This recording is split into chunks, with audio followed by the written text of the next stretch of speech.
أعوذ بالله من الشيطان الرجيم بسم الله الرحمن الرحيم وقالوا هذه أنعام وحرث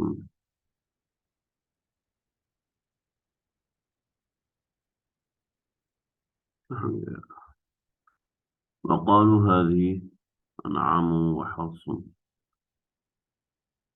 حجر لا يطعمها إلا من نشاء بزعمهم وأنعام حرم ظهورها وأنعام لا يذكرون اسم الله عليها افتراء عليه سيجزيهم بما كانوا يفترون. ہمارے سبق کا آغاز سورہ انعام کی آیت نمبر 138 سے ہو رہا ہے۔ اللہ سے دعا ہے اللہ تعالی ہمیں اس کو پایہ تکمیل تک پہنچانے کی توفیق عطا فرمائے۔ قرآن فہمی کی ایک چھوٹی سی ادنا سی کوشش ہے اور اس میں ہماری بڑی کمیاں کوتاہیاں ہیں۔ آج کے زمانے میں خاص طور پر قرآن سمجھنے کی کوئی ایسی خاص کوشش، کوئی ایسی خاص محنت ہمارے معاشرے میں نہیں ہوتی، اور جہاں ہو رہی ہوتی ہیں وہاں پر مصروفیات اور کام ایسے ہوتے ہیں کہ بے شمار رکاوٹیں ہوتی ہیں۔ وجہ اس کی یہ ہے کہ یہ ایک ایسی چیز ہے کہ جس کو خصوصی توجہ کی ضرورت ہوتی ہے، لیکن یا تو اس کو وہ لوگ کر رہے ہوتے ہیں کہ جو اس کے اہل نہیں ہوتے۔ تو ظاہر بات ہے جو اہل ہوتے ہیں پھر ان کے اس کے تقاضے اتنے زیادہ ہوتے ہیں کہ ان تقاضوں کو پورا کرنا بھی آسان نہیں ہوتا۔ ایک تو ہم اس کو سطحی معنی سمجھیں، سطحی معنی سے عام طور پر بہت بڑی بڑی غلطیاں، بہت بڑی بڑی کمیاں، کوتاہیاں سامنے آتی ہیں۔ تو سطحی معنی سے چیز سمجھ میں نہیں آتی جب تک گہرائی میں جا کر اس کا اصل معنی حاصل کر کے اس کو مختصر انداز میں نہ سمجھایا جائے۔ تو یہ بڑی اہم چیز ہے۔ ایک منٹ آپ رکیے گا، باہر کا شور ہے۔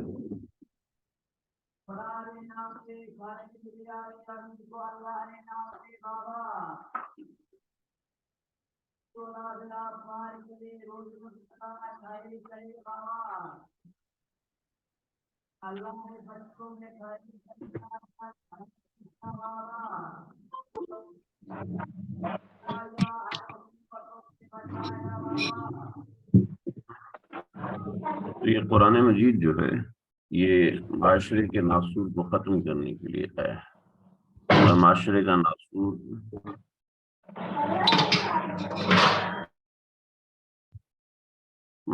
ناسور ختم جب ہی ہوگا جب اس کے اوپر صحیح غور و فکر سے توجہ کی جائے گی۔ اگر صحیح غور و فکر سے اس پہ توجہ نہ کی گئی تو ظاہری بات ہے ہر کوئی اپنا مرضی کا معنی اس میں داخل کرنے کی کوشش کرے گا، اور ہر کوئی اس کے اندر وہ چیزیں شامل کرے گا کہ جو آج کل ہو رہا ہے کہ آیتوں سے اپنا مطلب لیا جاتا ہے اور بہت سی ایسی چیزیں ہوتی ہیں۔ تو یہ بڑی اہم چیز ہے، اس کی طرف دھیان ضروری ہے، اس کی طرف توجہ ضروری ہے۔ کہنے کو تو ہمارا یہ مختصر سا درس ہوتا ہے، چھوٹی سی بات ہوتی ہے، لیکن ہوتا مختصر نہیں ہے۔ اس میں بہت سی چیزیں ہوتی ہیں، ان سب چیزوں پر مبنی ہوتی ہیں۔ ایک تعلیمی کوشش ہے، ایجوکیشنل ایکٹیویٹی ہے۔ ظاہر بات ہے یہ ہر وقت دلچسپ نہیں ہوتی، ہر وقت اس میں ہم نہیں کہہ سکتے کہ اس میں یہ بڑی مزیدار ہے اور یہ ایسا ہے ویسا ہے۔ نہیں، ایسا نہیں ہے، ہر وقت ایسا نہیں ہوتا۔ بعض مرتبہ یہ محسوس ہوتا ہے یہ کچھ بورنگ ہے، بعض مرتبہ محسوس ہوتا ہے یہ بہت زیادہ دلچسپ ہے۔ لیکن جب اس کی گہرائی میں اترے انسان، اس کی گہرائی میں اترتا ہے تو بہت سی چیزیں کھلتی ہیں، سمجھ میں آتی ہیں۔ اللہ اکبر کبیرہ۔ تو جی اب سمجھیں ذرا، وقالوا هذه، ہم آیت نمبر 138 پڑھ چکے تھے، لیکن میں نے اس میں ذکر کیا تھا آپ حضرات سے، اس میں بہت سی تفصیلات ہیں، لیکن ہمارے چونکہ قریب میں کسی ساتھی یہاں ڈیتھ ہو گئی تھی، اس کی مصروفیت بہت زیادہ تھی، پھر سفر پہ نکل گیا تو ظاہری بات ہے اس پہ اتنی توجہ نہیں دے سکا۔ وقالوا هذه انعام، ان کے کانسیپٹس کے اوپر بات ہو رہی تھی۔ اصل میں یہ تو اس وقت کے لوگ تھے، اس وقت کے کفار تھے، ان کے کانسیپٹ کو اللہ رب العزت نے ذکر فرمایا۔ لیکن آگے چلتے جائیں تو ہم دیکھیں کہ ہمارے معاشرے میں بھی اس نوعیت کی بے بنیاد قسم کے کانسیپٹس ہوتے ہیں۔ یہ چیزیں اسفار سے کھلتی ہیں، لوگوں کے اوپر گہری نظر رکھنے سے کھلتی ہیں، لوگوں کے احوال کے مطلع ہونے سے کھلتی ہیں، محض کمرے میں بند ہو کے بیٹھنے سے یہ چیزیں نہیں کھلتی ہیں۔ اور خاص طور پہ میرا مخاطب وہ حضرات بھی ہوں گے جو پاکستان سے باہر ہیں اور وہ سن رہے ہیں اور وہ پڑھ رہے ہیں قرآن مجید کو۔ ہمارے ملک ایک اسلامی ملک ہے، تو اس کے اندر ان اقدار کی پاسداری ہوتی ہے جو اسلامی ہوتی ہیں بنیادی طور پر۔ ہر جگہ پر نہیں ہوتا، پاکستان کے اندر بھی بے شمار مقامات ایسے ہیں، بے شمار ایک دو نہیں، بے شمار، جو میں نے خود اپنی آنکھوں سے دیکھے ہیں۔ ظاہری بات ہے ان کی نشاندہی نہیں کرنا چاہوں گا کہ اس میں کچھ خاص فرقوں کے اوپر ایک زد پڑتی ہے، اور ہمارا کام کوئی فرقہ بازی نہیں ہے، ہمارا کام کسی فرقے کو ٹارگٹ کرنا نہیں ہے۔ لیکن یہ ہے کہ ہمارے ملک میں اتنا یہ نہیں، لیکن خاص طور پہ جو ایک چیز ہوتی ہے توہم پرستی، توہم پرستی کی بنیاد ان عقائد نے، ان آیات نے ہلائی ہے کہ توہم پرست قسم کے جو لوگ ہوتے ہیں ان کو ان چیزوں کا دھیان رکھنا، کیونکہ یہ نظریات توہم کے اوپر مبنی ہے، جو آیت نمبر 144 تک چل رہے ہیں۔ ہم آج آیت نمبر 142 تک پڑھیں گے۔ آیت نمبر 144 تک جو چیزیں چل رہی ہیں وہ توہم کی بنیاد پر۔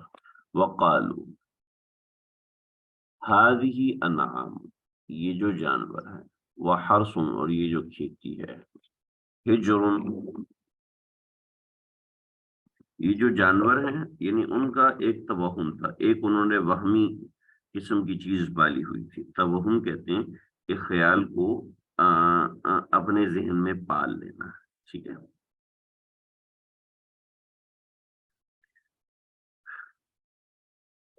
ہذہ انعام، یہ جو چوپائے ہیں، وحرث، اور یہ جو کھیتی ہے، حجر، ان پر پابندی لگی ہے۔ اس پابندی کی تفصیل کیا ہے؟ لا یطعمھا، اس کو نہیں کھا سکتا، اس کو نہیں کھا سکتا، الا من نشاء، جس کو ہم چاہیں، جس کو ہم چاہیں بس وہ اس کو کھا سکتا ہے، اس کو ان کے علاوہ کوئی نہیں کھا سکتا۔ بزعمہم، یہ ان کے اپنے گمان کے مطابق، ان کے اپنے گمان کے مطابق ہے، ان کو کوئی نہیں کھا سکتا، بس جس کو ہم چاہیں وہ کھا سکتا ہے، اس کے علاوہ کوئی کھائے گا تو وہ یہ ہو جائے گا، اس کو وہ ہو جائے گا، وغیرہ وغیرہ وغیرہ۔ پاکستان میں یہ چیزیں کم ہیں، لیکن ہندو معاشرے میں، خاص طور پہ ہندوستان، بنگال، اور یہ آپ ادھر چلے جائیں رنگون اور یہ جو برما، تو ان علاقوں میں توہم پرستی، سری لنکا، نیپال، ان علاقوں میں توہم پرستی کی بنیادیں بہت زیادہ ہیں۔ یہ جو دودھ ہے یہ صرف فلاں لوگ پی سکتے ہیں، اس کی کیا وجہ ہے؟ اس کی وجہ بس من نشا، میری چاہت، ٹھیک ہے، جس کو آپ کہہ دیں گے وڈیرا راج، اس کو آپ کہہ سکتے ہیں وڈیرا راج، ٹھیک ہے جی۔ عام طور پہ شہروں میں رہنے والے اور خاص طور پہ جو بیرون ممالک رہنے والے جو ٹریڈیشن کو نہیں جانتے پاکستان اور ان جگہوں کے، وہ لوگ اتنا ہی سمجھیں گے کہ یہ تو کچھ بھی نہیں ہو، یہ تو ایسی فضول قسم کی بات نہیں۔ وڈیرا راج، خاص طور پہ ہمارے بلوچستان کے علاقے میں وڈیرا راج، کہ بس اس کے وڈیرے نے جو کہہ دیا بس وہ۔ اب وڈیرا کیا ہے؟ وڈیرا کوئی خاص آدمی بھی نہیں، بس وڈیرا وہ ہے جو ایک گدی نشین ہے، جو ایک خاص عہدے پہ بیٹھا ہوا ہے، اور بس وہ جو چاہے گا بس وہ ہوگا۔ اس کی چاہت کے سامنے کوئی دوسرا پر بھی نہیں لا سکتا۔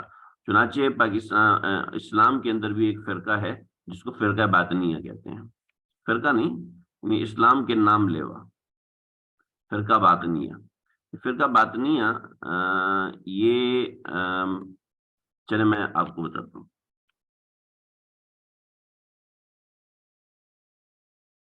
دیکھیں جی، حضرت علی رضی اللہ تعالیٰ عنہ کے بعد حضرت حسن حسین اور اس طرح کے لوگ آئے تو بعض حضرات شیعہ ہوئے. ٹھیک ہے، حضرت علی کے بعد کچھ حضرات اہل تشیع ہوئے. اہل تشیع میں کچھ رافضی ہوئے اور کچھ خارجی ہوئے.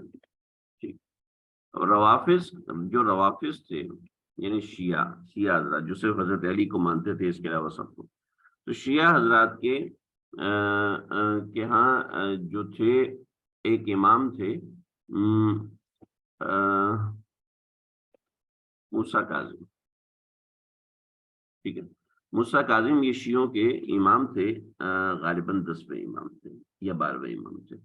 تو موسیٰ کاظم کے بیٹے تھے موسیٰ کاظم کے بیٹے تھے اسماعیل. ٹھیک ہے، اور اسماعیل کے بیٹے تھے محمد. نہیں یار مجھ سے غلطی ہو گئی. روافظ کے ایک امام تھے امام جعفر صادق. امام جعفر صادق کے ایک بیٹے تھے اسماعیل جو کہ بڑے تھے. ٹھیک ہے، اور دوسرے تھے موسیٰ کاظم. جی یہ بات صحیح ہے، پہلی والی بات صحیح نہیں. امام جعفر صادق کے بیٹے اسماعیل جو تھے یہ بڑے تھے اور بڑے نیک تھے، بڑے ہی نیک اور بڑے ہی متقی پرہیزگار تھے. تو بعد میں ان حضرات نے ان کو امام مانا. ٹھیک، اور دوسرے تھے موسیٰ کاظم جو کہ چھوٹے تھے. لیکن کیا ہوا کہ اسماعیل کا انتقال ہو گیا. اسماعیل کا انتقال ہوا تو لوگوں نے امام جعفر صادق کے بعد موسیٰ کاظم کو بڑا بنا دیا. یہ موسیٰ کاظم کو بڑا بنایا تو اب موسیٰ کاظم جو تھے وہ چھوٹے تھے اور امام اسماعیل یہ بڑے تھے.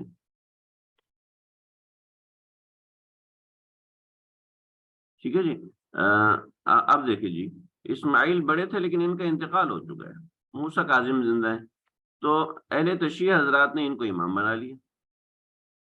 ٹھیک ہے، تو اہل تشیع حضرات میں سے بعض حضرات نے کہا نہیں، ہمارے اصول کے مطابق امام کا بڑا بیٹا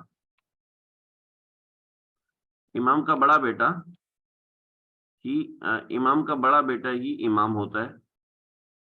ٹھیک ہے، اب چونکہ اسماعیل کا انتقال ہو گیا ہے تو اس کا بیٹا محمد جو کہ تقریباً 11 سال کے تھے، یہ اس سے کم چھوٹی عمر کے، یہ 7 سال کے تھے.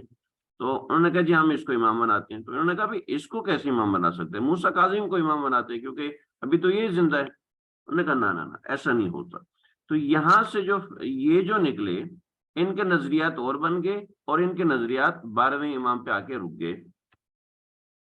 انہوں نے کہا جی 11 امام ہمارے ہو چکے، 12واں امام ہمارا غار میں چھپا ہے، جب وہ آئے گا ہم اس کے انتظار میں. اور ابھی تک شیعہ حضرات چل رہے ہیں. اور یہ حضرات کہنے لگے نہیں جی ہمارا جو امام ہے وہ کنٹینیوس ہوگا مطلب اس کی اولاد پھر اس کی اولاد پھر اس کی اولاد میں جو بڑا بیٹا ہے پھر اس کی اولاد جو بڑا بیٹا ہے پھر اس کی اولاد، یوں چلتے چلتے چلتے چلتے آج ان کا 50واں امام چل رہا ہے. ٹھیک ہے، آج ان کا 50واں امام چل رہا ہے جو کہ آغا خان ہے.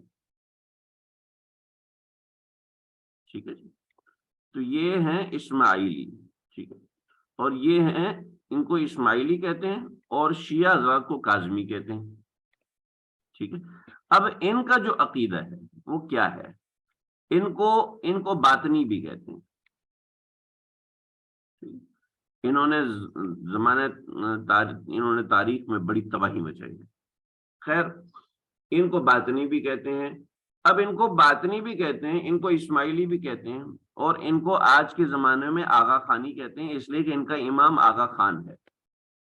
ٹھیک ہے جی، تو اب ان حضرات کا جو عقیدہ ہے وہ اصل عقیدہ باطنیہ ہے ان کا. ٹھیک ہے، اب کیا مسئلہ کیا دیکھو اس آیت میں ان چیزوں پہ رد ہو رہا ہے اور وہ کس طریقے سے ہو رہا ہے کہ الا من نشا جو ہم چاہیں. اب یہ کیا کہتے ہیں؟ اب یہ کہتے ہیں کہ ہر قرآن کی آیت کا ایک ظاہری مطلب ہوتا ہے اور ایک مطلب ہوتا ہے باطنی. ٹھیک ہے، ہر آیت کا ایک ظاہری معنی ہے اور ایک باطنی معنی ہے. اب جو ظاہری معنی ہے وہ تو قرآن حدیث اور ان سب سے پتہ چل جائے گا، لیکن باطنی معنی وہ ہے جو ہمارا امام بتائے گا. اب امام تو بچپن سے امام ہے، نہ اس نے پڑھا ہے، نہ اس نے سنا ہے، نہ اس نے سیکھا ہے، نہ اس نے کہیں سے کچھ سمجھا ہے. بس اس کے دل میں جو باطنی معنی آئے گا بس وہی بتائے گا. دیکھ رہے ہیں قرآن کی فصاحت، قرآن کی بلاغت، کہ آج 1400 سال پہلے نازل ہوئی ہے لیکن آج کے احکامات کو ایسے رد کر رہی ہے جیسے آج کے بارے میں نازل ہوئی. تو یہ ان کی توہم پرستی تھی. چنانچہ یہ نظریات توہم کی بنیاد پر پیدا ہوتے ہیں اور توہم ہی کی بنیاد پر چلتے ہیں. چنانچہ توہمات میں دیکھیں، یہ میں نے ان کے 10 نظریات جو ہے وہ میں نے لکھے ہوئے، پیچھے بھی پچھلی سلائیڈ میں بھی لکھے تھے، یہاں پر بھی میں نے یاد دہانی کے لیے لکھی ہیں تاکہ سامنے رہے. تو وقالوا هذه انعام وحرث حجر، ان پہ پابندی ہے، اور پابندی کیسی ہے؟ ہماری چاہت کی پابندی. یہ ہم نہیں چاہتے بس اس کو، بھئی یہ ایسی کوئی فضول قسم کی بات نہیں ہے، بڑی اہم بات ہے. بزعمہم، ان کے گمان کے مطابق. آگے وانعام حرمت ظہورها، اور جانور کچھ ایسے ہیں، جانور ایسے ہیں حرمت کا حرام کر دیجئے، ظہور ہوا ان کی پیٹھیں.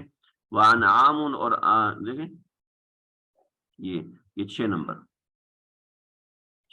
ان کی پیٹھیں حرام کر دی گئی ہیں. ٹھیک ہے، وانعام حرمت ظہور، وانعام، اور کچھ جانور ایسے ہیں لا یذکرون اسم اللہ علیہا، کچھ جانور ایسے ہیں ان کو جب ذبح کرنا ہے تو ان کے اوپر اللہ کا نام نہیں لینا، ان پر اللہ کا نام بالکل بھی نہیں لینا کہ ان کے اوپر وہ فلاں بت کے نام پر چڑھے ہوئے ہیں، فلاں چیز پر چڑھے ہوئے ہیں. تو یہ بات ان کی تھی. کیسی تھی؟ افتراء علی، یہ لوگ افطرا پردازی کرتے ہیں، یہ لوگ جھوٹ باندھتے ہیں. اللہ فرماتے سیجزیہم بما کانوا یفترون، اور عنقریب ان کو بدلہ ملے گا جو یہ بہتان باندھتے ہیں. عنقریب ان کو پورا بدلہ ملے گا. ٹھیک ہے جی، عنقریب ان کو پورا بدلہ ملے گا. دیکھیں جی، اس سے ایک بات سمجھ میں آئی کہ توہم پرستی کا تعلق عقیدے سے ہے، اور عقیدے کی چیز کو اللہ کبھی معاف نہیں کرتے، عقیدے کی چیز کو اللہ کبھی چھوڑتے نہیں.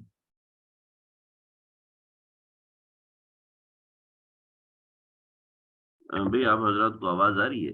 میرا مائک کچھ شو نہیں کر رہا.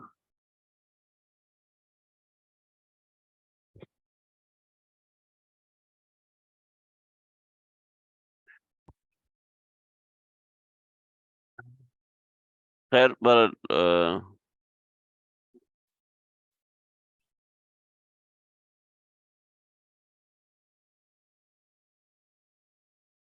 اچھا ٹھیک ہے، بس میسج آ گیا. مجھے تھوڑا سا اس میں نظر نہیں آ رہا تھا کہ آواز آ رہی ہے یا نہیں آ رہی، تو اس وجہ سے میں نے.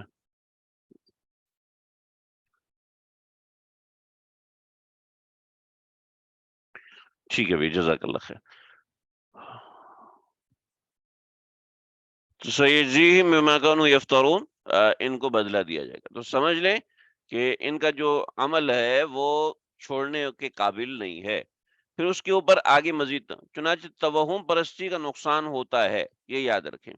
توہم پرستی نقصان دہ ہے، وہ توہم پرستی رہتی ہے. آج کل کے زمانے میں توہم پرستی، بطور مثال کل میرے پاس ایک صاحب کا میسج آیا، میری آنکھ پھڑک رہی ہے اور مجھے اس آنکھ پھڑکنے سے شدید قسم کی گھبراہٹ ہو رہی ہے. یہ کیا ہے؟ یہ توہم پرستی ہے. ٹھیک ہے، یہ میرے ہاتھ میں خارش ہو رہی ہے، لگتا ہے میرا کوئی سفر ہونے والا ہے. یہ تو کوئی بات نہیں. ٹھیک ہے نا. تو اس طریقے کے حالات سے توہم پرستی لی جاتی ہے، یعنی غلط نظریہ کسی بلا وجہ کی بات کے اوپر بنا لیا جاتا ہے۔ یار آج صبح صبح میں نے کس کی شکل دیکھ لی تھی جو یہ ہو گیا۔ چنانچہ ہماری کتابوں میں ایک واقعہ لکھا ہے کہ ایک بادشاہ کے پاس کسی کی شکایت آئی، اور وہ شکایت آئی کہ فلاں آدمی ہے، وہ بہت منحوس ہے۔ جی کیا منحوسیت ہے اس کے اندر؟ جی منحوسیت یہ ہے کہ وہ صبح صبح جو اس کی شکل دیکھ لیتا ہے نا، وہ آدمی بیمار ہو جاتا ہے۔ تو انہوں نے کہا بھئی لے کے آؤ۔ جو اگلے دن لایا تو واقعتاً بادشاہ شدید بیمار ہو گیا، اور اتنا شدید بیمار ہوا، اتنا شدید بیمار ہوا کہ مرنے کے قریب ہو گیا۔ خیر اس کو بند کر دیا، دوائی شوائی لے کر آئے، اور جناب بادشاہ بڑی مشکل سے جان بچی۔ تو بلایا بادشاہ نے اور اس کو کہا بھی یہ تو بہت ہی منحوس قسم کا آدمی ہے، تو اس شخص کو فوراً کے فوراً پھانسی کے گھاٹ میں اتار دو۔ اس کو چھوڑنا نہیں چاہیے کہ ایک آدمی ایسے جو لوگوں کے لیے شدید نقصان کا ذریعہ ہے، وہ ہم تمہیں جو چاہیے ہم تمہیں تمہارے خاندان کو دے دیں گے، جتنے پیسے چاہیے کروڑوں کے حساب سے دے دیں گے، لیکن تمہیں ہم زندہ نہیں چھوڑ سکتے کہ تمہاری وجہ سے لوگ بیمار پڑ رہے ہیں۔ انہوں نے کہا ٹھیک ہے بادشاہ سلامت، میرے لیے تو خوشی کی بات ہے کہ میری وجہ سے لوگ بچ جائیں گے، لوگوں کو تکلیف نہیں ہوگی۔ میں خود بھی اس چیز سے پریشان ہوں کہ کہ میری وجہ سے لوگ اتنے بیمار ہو جاتے ہیں، لوگ اتنے پریشان ہو جاتے ہیں۔ تو ٹھیک ہے آپ مجھے پھانسی چڑھا دیجئے، میری طرف سے اجازت ہے، لیکن میں مرنے سے پہلے ایک بات ضرور کہنا چاہوں گا۔ کہ جی کیا کہنا؟ کہ بادشاہ سلامت، مجھے دیکھ کر آپ شدید بیمار ہو گئے، چنانچہ مجھے مر جانا چاہیے، مجھے زندہ نہیں رہنا چاہیے، یا پھر قید میں زندگی گزار دینی چاہیے، ٹھیک ہے؟ لیکن آپ کو صبح صبح میں نے دیکھا تو میں تو پھانسی پہ چڑھ رہا ہوں، تو مجھ سے زیادہ تو آپ خطرناک ہیں۔ بادشاہ کہتے ہیں کیا مطلب ہے؟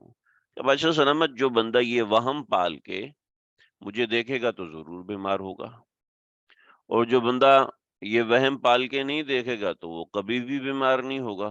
چنانچہ مجھے جو صبح صبح لے کر آیا اور آپ کو دکھایا، ان میں سے تو کوئی بھی بیمار نہیں ہوا، لیکن آپ کے ذہن میں یہ وہم ڈال دیا گیا تھا کہ مجھے دیکھ کے لوگ بیمار ہو جاتے، چنانچہ آپ کا ذہن کمزور ہوا، چنانچہ آپ بیمار ہو گئے۔ اب دیکھیں ایگزیکٹلی یہی وہم ہوتا ہے ہمارے مزاجوں کے اندر، اس کا کچھ ریئل ٹچ ہوتا ہے، کچھ چیزوں میں ریئل ٹچ ہوتا ہے، اور بس پھر انسان ان وہمیات کی زندگی جینا شروع کر دیتا ہے، اور یہ وہمیات کی زندگی انسان کی روحانی زندگی کو تباہ کر دیتی ہیں۔ وہمیات بہت خطرناک ہوتی ہیں۔ جناب مجھے پتہ چل جاتا ہے 3-4 دن کے بعد کیا ہونے والا ہے۔ ارے بھائی وہ وہمیات ہوتی ہیں، ان میں سے کچھ سچ ہو جاتی ہیں اور کچھ غلط ہوتی ہیں۔ بطور مثال مجھے پتا ہے کہ مجھے سردی لگ رہی ہے، لگتا ہے کہ 3-4 دنوں میں نا فلاں بندہ بیمار ہو جائے گا۔ کیوں؟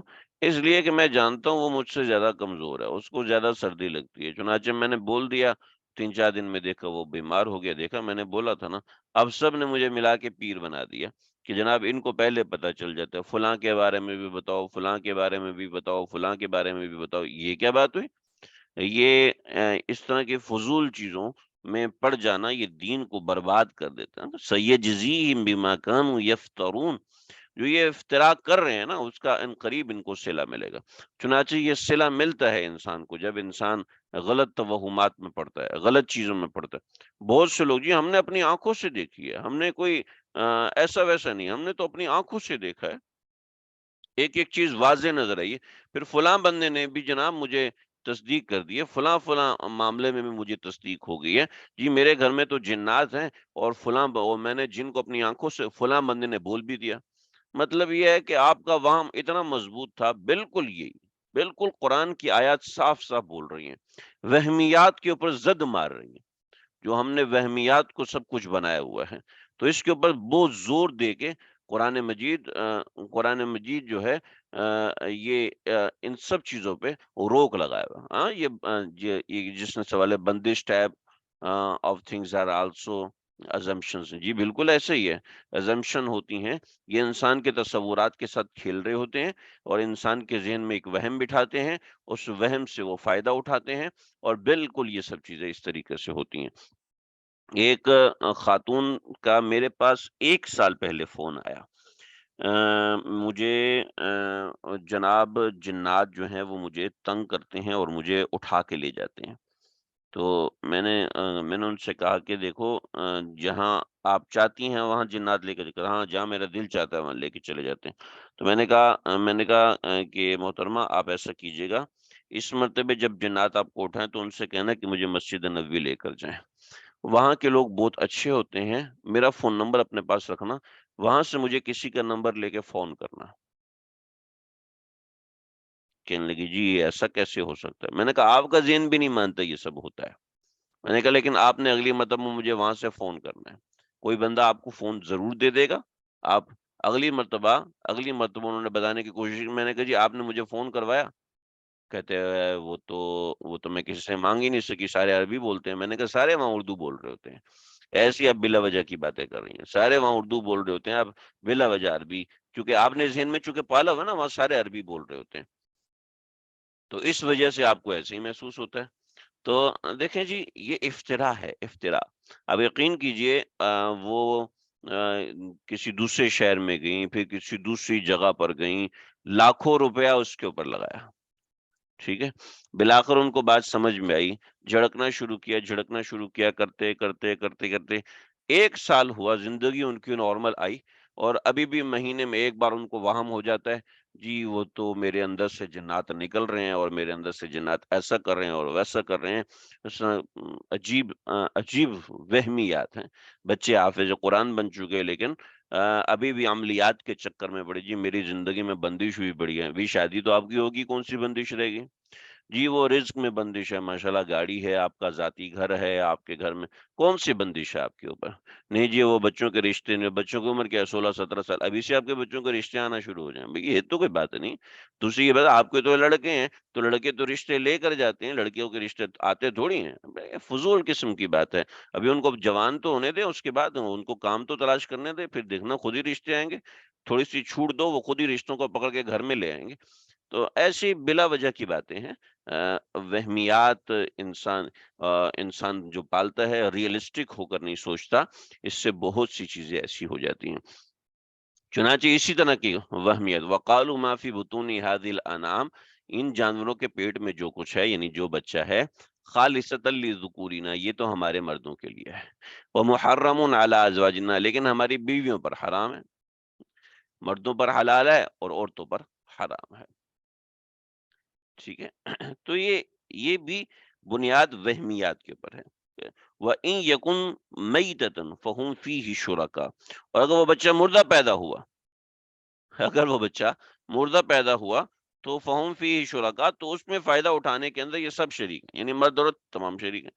زندہ رہا تو مردوں کا، مردوں کے لیے حلال، عورتوں کے لیے حرام، اگر مر گیا تو پھر دونوں کے لیے حلال ہے، اب تو کسی کے لیے بھی حلال نہیں ہوا۔ تو اللہ رب العزت فرمائے سیجزیہم وصفہم، سیجزیہم، اللہ تعالیٰ ان کو بدلا دیں گے، پورا کا پورا بدلا دیں گے، وصفہم، جو باتیں یہ بنا رہے ہیں،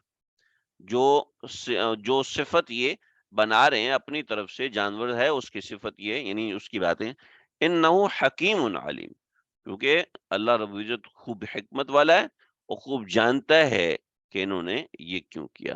وَقَدْ خَسِرَ الَّذِينَ قَتَلُوا أَوْلَادَهُمْ سَفْحًا بِغَيْرِ عِلْمٍ، وَقَدْ خَسِرَ الَّذِينَ، اللہ فرماتے ہیں قَدْ خَسِرَ الَّذِينَ، شدید خسارے میں ہیں وہ لوگ، قتلوا اولادہم، جنہوں نے اپنی اولاد کو قتل کیا، کیا ہے، صفحن، جہالت کی وجہ سے، بغیر علم، اور لا علمی کی وجہ سے، صفحن، صفن کہیں گے جہالت، جہالت تو آگے کہاں چلا گیا، صفحن ہم کہیں گے حماقت، ٹھیک ہے، صفحن حماقت کی وجہ سے، کدھر چلا گیا، ہاں، حماقت، صفحن حماقت اور لا علمی. دیکھیں اللہ رب العزت نے دونوں چیزوں کو الگ رکھا. لا علمی الگ چیز ہے، ٹھیک ہے، ایک آدمی کو کچھ چیز پتہ نہیں ہوتی نا، تو لا علمی یہ الگ چیز ہے. لیکن حماقت ایک الگ بات ہے، سمجھ رہے ہیں؟ مجھے ایک مسئلہ پتہ نہیں ہے، ٹھیک ہے، میں تو اس کو کہتے ہیں لا علمی، لیکن میں اس مسئلے میں کوئی حماقت اور بے وقوفی کرتا ہوں، ٹھیک ہے، تو یہ غلط بات ہے، ٹھیک ہے. بطور مثال مجھے پتہ نہیں قبلہ کس طرف ہے، سفر میں ہوں، پتہ نہیں ہے مجھے، بطور مثال سفر میں ہوں کہ قبلہ کا مجھے پتہ نہیں ہے، تو میں کہوں یار قبلہ کا تو پتہ ہے نہیں، نماز تو پڑھنی ہے، پتہ نہیں قبلہ صحیح ہے یا نہیں، چلو میں بغیر وضو کے پڑھ لیتا ہوں. تو یہ بغیر وضو کے پڑھنا حماقت ہے، ٹھیک ہے. علم نہ ہونا یہ ایک الگ بات ہے، یہ عذر ہے علم نہ ہونا، لیکن احمق ہونا یہ کوئی علم نہیں ہے، ٹھیک ہے جی. تو سفہم بغیر علم، تو ان صفاحت ہے ان کی، اور بغیر علم کا علاج ہے، لیکن صفات کا علاج بھی پوچھنا ہے، اور علم لا علمی کا علاج بھی پوچھنا ہے، لیکن انسان اس کو پوچھتا نہیں ہے، اپنی بیوقوفی پہ چلتا ہے. وَحَرَّمُوا مَا رَزَقَهُمُ اللَّهُ، اور انہوں نے حرام کر لیا جو رزق اللہ نے ان کو دیا، افتراء اللہ پر جھوٹ باندھتے ہوئے. قَدْ ضَلُّوا، یہ گمراہ ہوئے، وَمَا كَانُوا مُهْتَدِينَ، یہ ہدایت والے لوگ نہیں ہیں.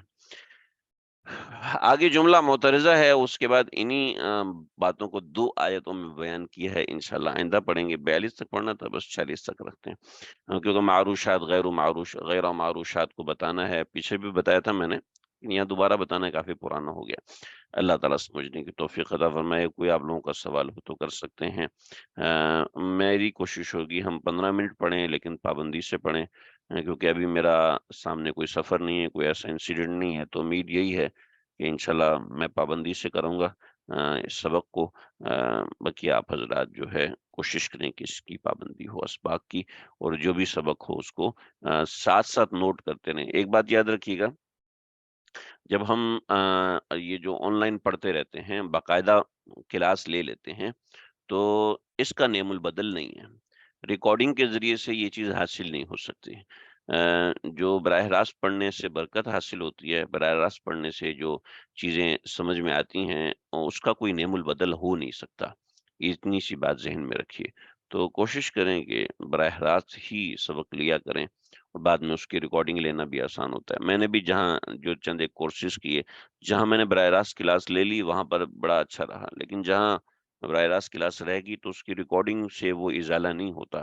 تو کوشش کریں کہ براہ راست لیں. خاص طور پہ ہمارے جو باہر ملک کے ساتھی ہیں، کچھ انہوں نے بتایا کہ ہمارا عذر ہے، رات 11 بج جاتے ہیں، تو ان سے بھی میں درخواست کروں گا تھوڑا سا پورا دن آپ کاروبار نوکری میں لگاتے ہیں، چلو تھوڑی دیر قرآن کے لیے ہو جائے، ایک دو اس کو باقاعدہ توجہ سے سن لیں، بعد میں اس کو نوٹ کر لیں، تاکہ جو ہے اس سے جو استفادہ براہ راست ہوتا ہے وہ ریکارڈنگ کے ذریعے سے نہیں ہو پاتا. اللہ تعالیٰ سمجھنے کی توفیق عطا فرمائے. السلام علیکم ورحمۃ اللہ وبرکاتہ.